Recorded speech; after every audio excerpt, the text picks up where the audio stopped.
do us a huge favor. Hit subscribe down below so that you don't miss a future video review from us. And ring that bell so that you get notified every time we post. And if you want to follow us along, see what we're driving, maybe some behind the scenes stuff, be sure to check us out on both Facebook and Instagram at GT Garage Talk.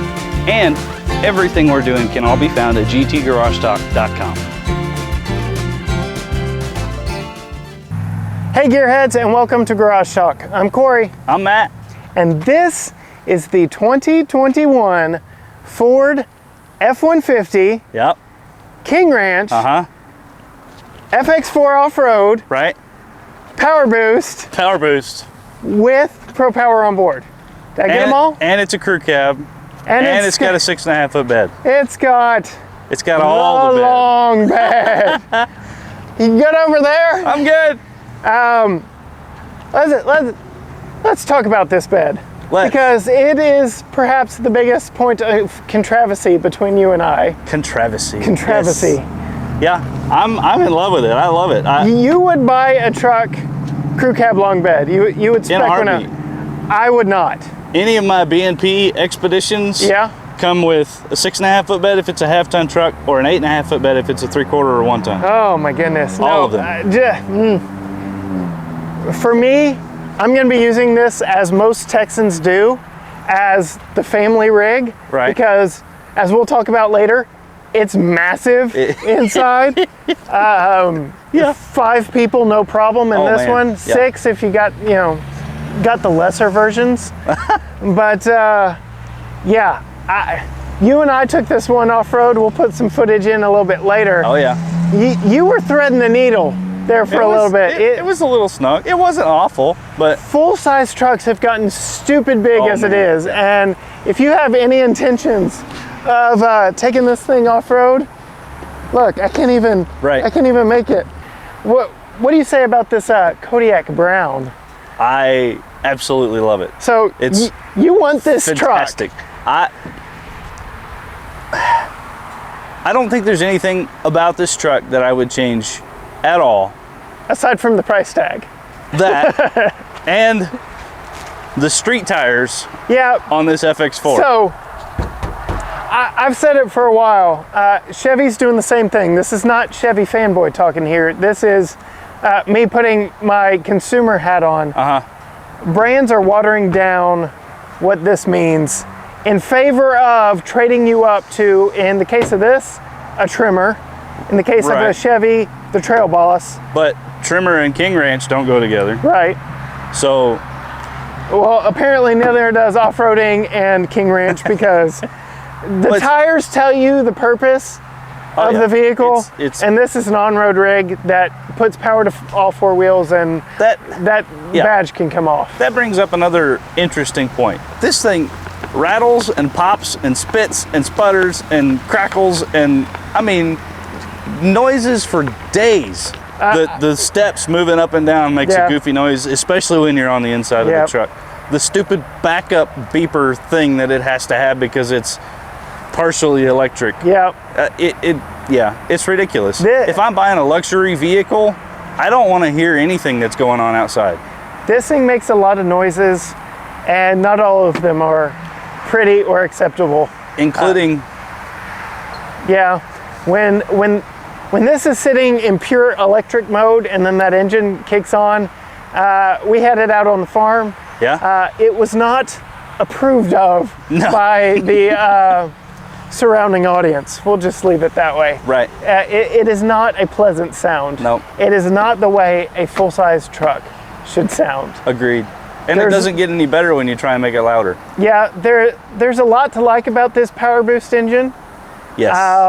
But I just can't get behind ditching a V8 in a full-size truck. I'm right there with you. I want something that I can hear. When it comes to the engine noises and those types of things, when I'm at that pedal, I want to be able to hear a nice V8 rumble, a nice tone coming out of the exhaust. And this doesn't have it. It ain't there. At any point. Yeah. I've already talked about this bed being massive. Why don't we pull around here to the tailgate? Yeah. And we can talk about a feature there. All right, Matt, we're at the business end, back here at the back. I thoroughly appreciate. It's got a power opening, power closing tailgate. Power closing was what threw me off about the whole thing. Like, well, so imagine you pull something out, your hands are full, you want to shut the tailgate, you give it one of those. And it shuts. Yeah. So I'm all about that. That's nice. You've got your zone lighting back here. That's nice. You've got your camera for backing up and hooking up a trailer. That's nice.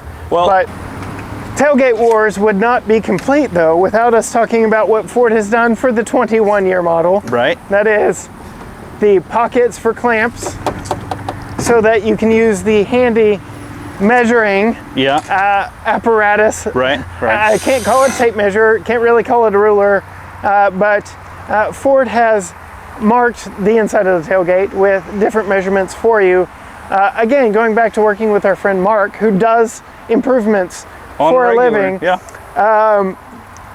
He whipped out his tape measure for everything back here because these are kind of pointless. Sure. And he noted that the increments, the actual ticks on this are a 1/16 of an inch wide.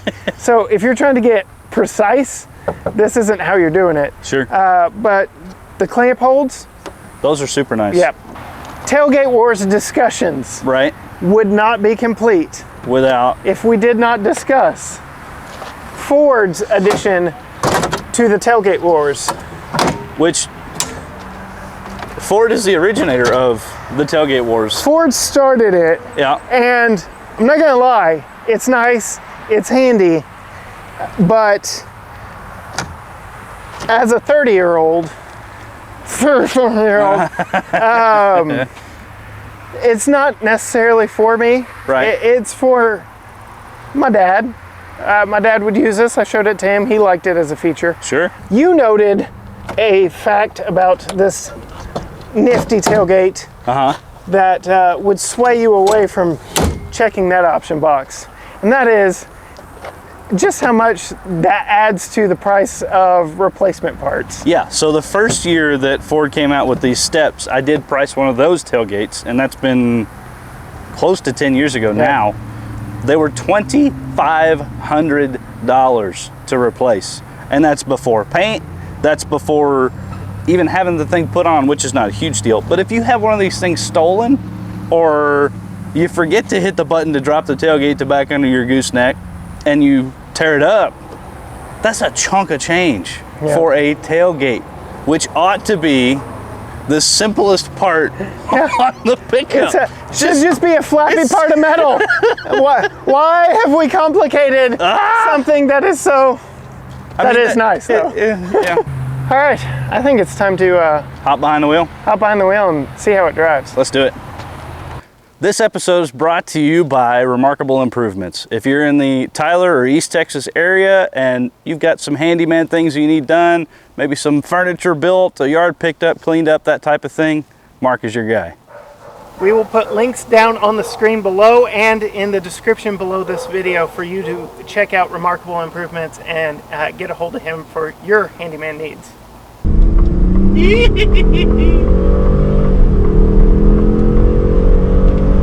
We are in the 2021 Ford F-150 King Ranch, and they don't let you forget it. Right.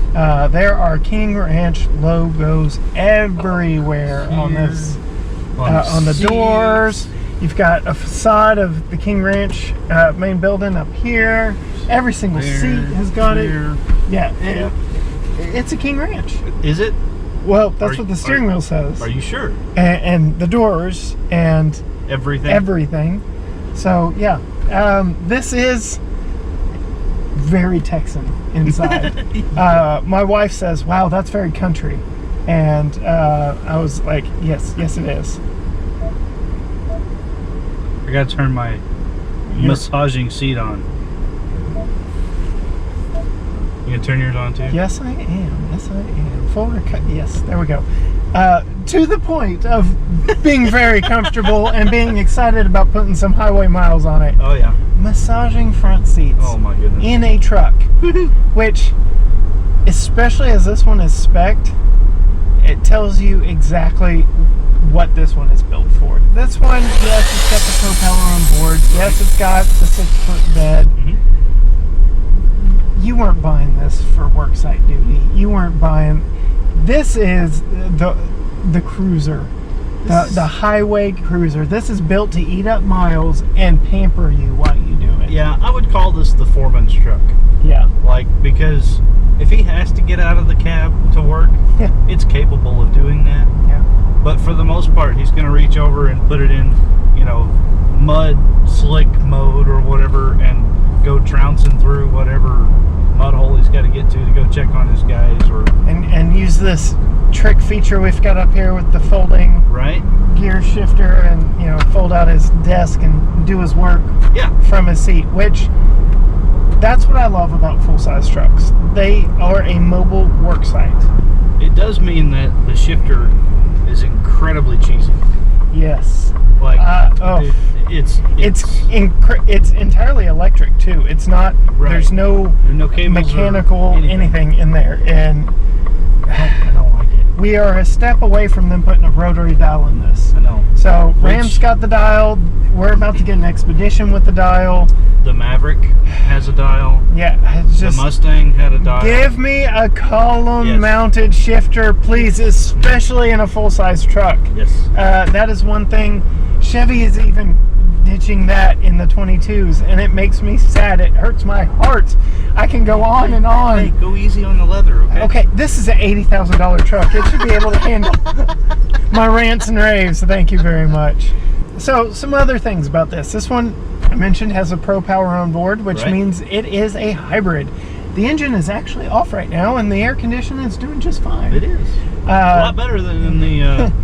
You and I just had that Ranger with the trimmer off-road package, and it was almost stupid. The engine stop on the... It was pointless. Because it would kick off for about 10 seconds, and then the air conditioning would necessitate it kicking back on. Right. But the fact that this has got a battery pack underneath us to keep that AC going, I'm actually surprised how often this actually shuts the engine off. I'm going to see, just cruising around town right now, if I can actually... Yep, there it goes. It just shut off. And it's not like the instant you put your foot back on the accelerator, it comes back. Right. It's like... It eases back into it. If you're easy on the throttle, you can just about drive this thing around in all electric mode. It's kind of fun, because I've found myself trying not to push on the throttle so much so that it stays in electric mode. It's pretty wild. So, as long as we've had this, we've put nearly 200 miles on it. Okay. And 40 of those have been purely electric. Yeah, here, starting tomorrow, we're going to blow that out of the water. Yeah, yeah. So that's going to change on our road trip. But still, that's impressive, because, again, we're in city traffic, and, again, basically 25% of it's been all electric.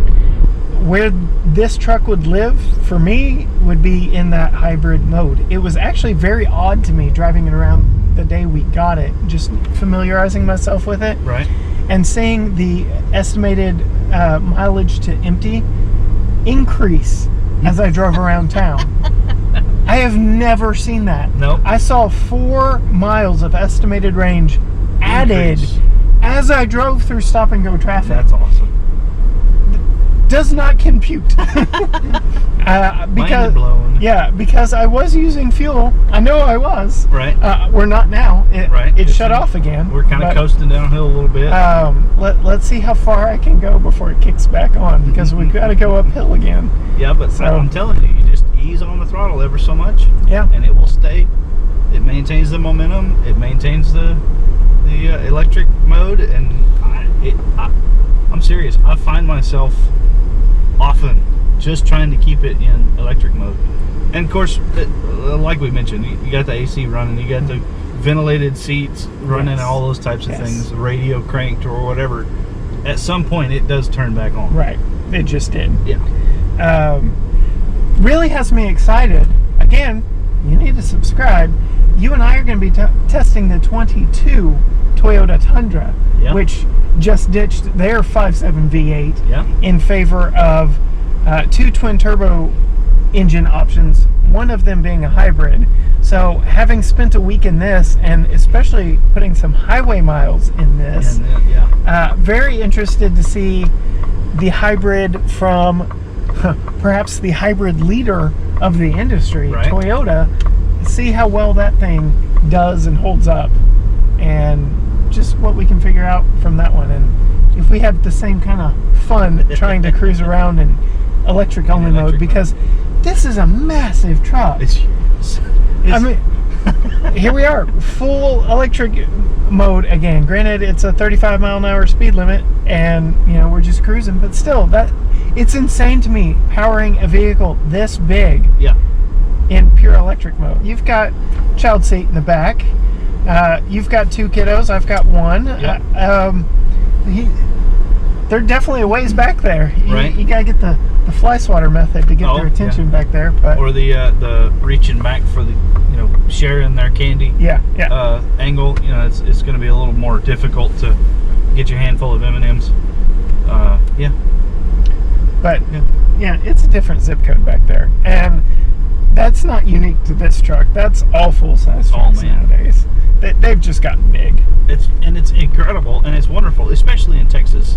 The F-150 is the best-selling vehicle, not truck, but vehicle in the nation.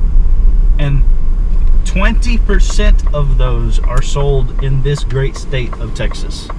1 in 5 is sold in Texas. So it makes sense that they make this a comfortable cabin, a comfortable place to be, because people are buying them like mad. Well, they are the family car of Texas. Full-size trucks are the family car of Texas, and that's how a lot of people use them. And you look around, I mean, just since we've been driving downtown, we've been passed by several full-size trucks, and that's exactly what they're being used for. Oh, yeah. It's the family rig, and that's just how we treat them around here. We've got a 12-inch touchscreen here and a 12-inch driver information screen over there. If you get the Lightning, which is coming out in a year, you can get the 15 vertical screen from the Mach-E. It's too much. Yeah. Too much. I will say, CarPlay on this one is relegated just to this little spot here, which almost seems like a waste. So the new 2022 Tundra that we're about to go test has a 14-inch screen, and you can take up the entire screen with CarPlay, which I am very excited to test out.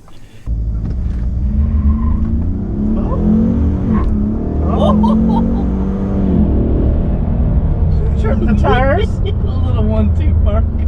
That's fun. Oh, that's awesome. So, horsepower and torque. Horsepower and torque.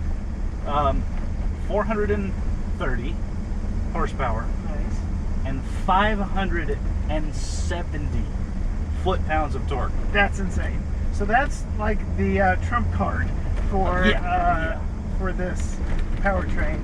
It's very fuel efficient because again we have now 43 miles of all electric driving on it, just shut off, but 570 pound-feet of torque.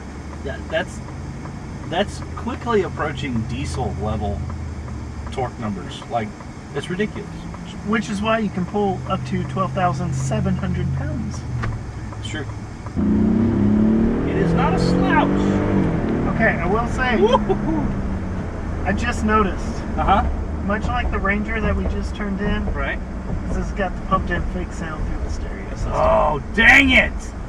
Take it back. I'm done. Who is that for? Honestly. Nobody.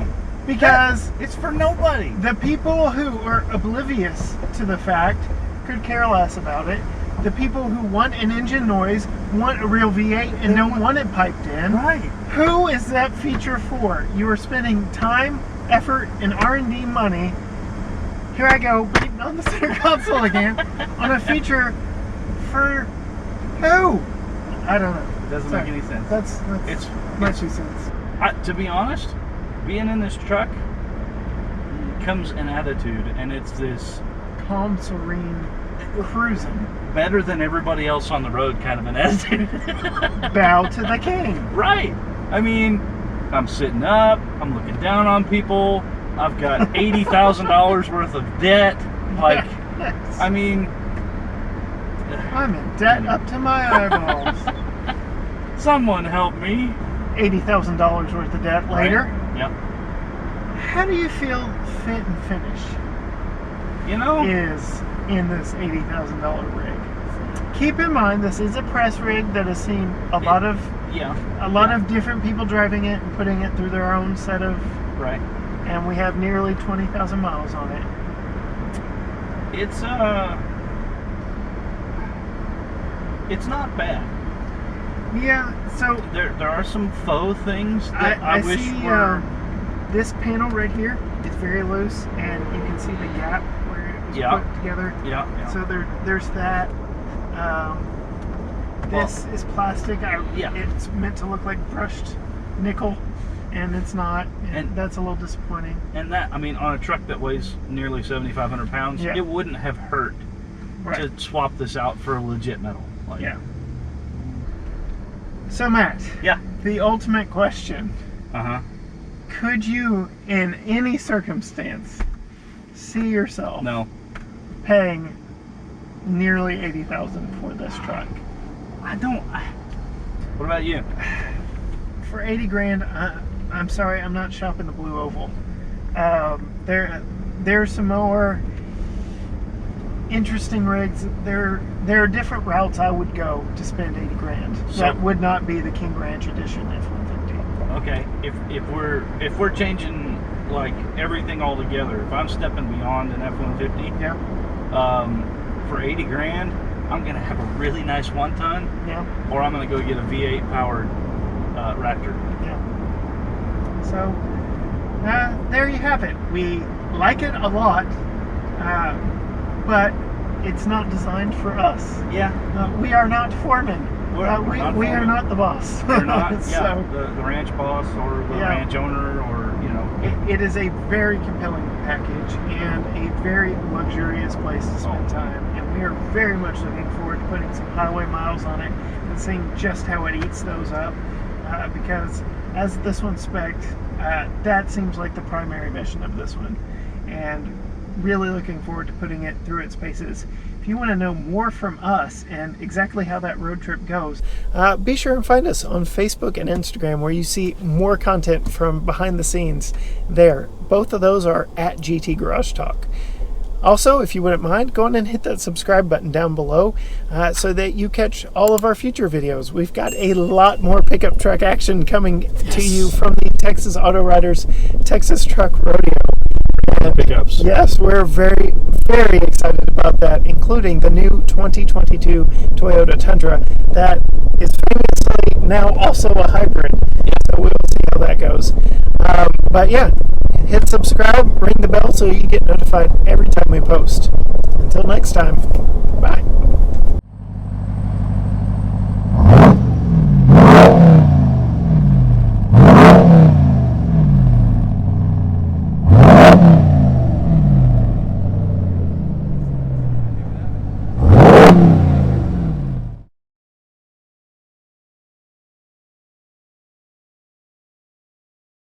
Monster. King. Bow to the king.